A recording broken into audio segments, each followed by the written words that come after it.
អាត្មាផងជួយអាត្មាផងញោមអើយជួយអាត្មាផង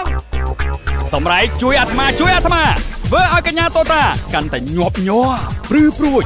គួរធ្លាក់ក្នុងអន្លង់ស្នេហ៍របស់នាយក្រួយហើយ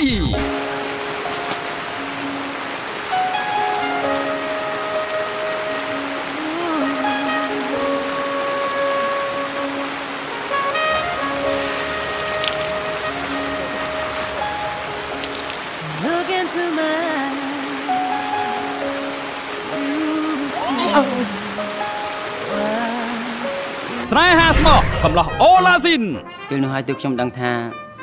អ្វីដែលខ្ញុំខំរក្សាតាំងពីទូចមកគឺខ្ញុំបានប្រគល់ឲ្យនាងអស់រលីងហើយមានសល់ទេចុះមិនក៏មិនរំលោភមកក្រែងឈុតនេះត្រូវរំលោភខ្ញុំហីបងនេះគេឲ្យរំលោភនេះឥឡូវរំលោភមុខឲ្យរំលោភក្រោយបងស្នេហ៍ពិតចិត្តមួយថ្លាមួយរំជួយភពផែនដីពីថ្ងៃនេះតទៅណា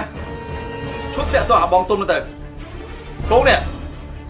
មិនឲ្យអាយយកវាទេភក្តីភាពដែលមិនធ្លាប់មានតទៅសស្រឡាញ់ស្ម័គ្រស្មោះអស់ពីបេះដូងតាំងពីមនុស្សរហូតដល់ខ្មោចតើនៅឯណាមានជាចឹងអូនលួចពុកម៉ែបានមិនណាប៉ិនចាំបងឯងមានលុយម៉ែញ៉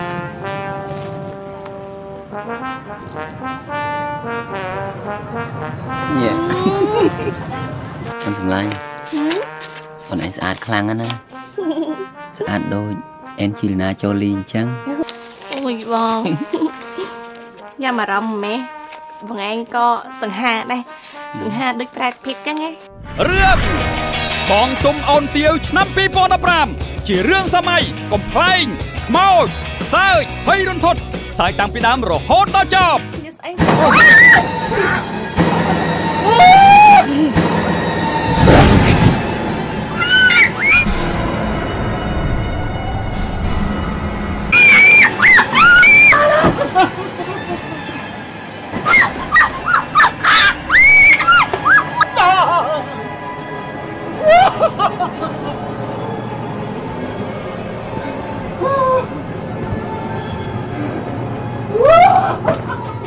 ចាប់បញ្ចាំងពីថ្ងៃទី21ខែឧសភាឆ្នាំ2015នៅរោងភាពយន្ត Platinum Cineplex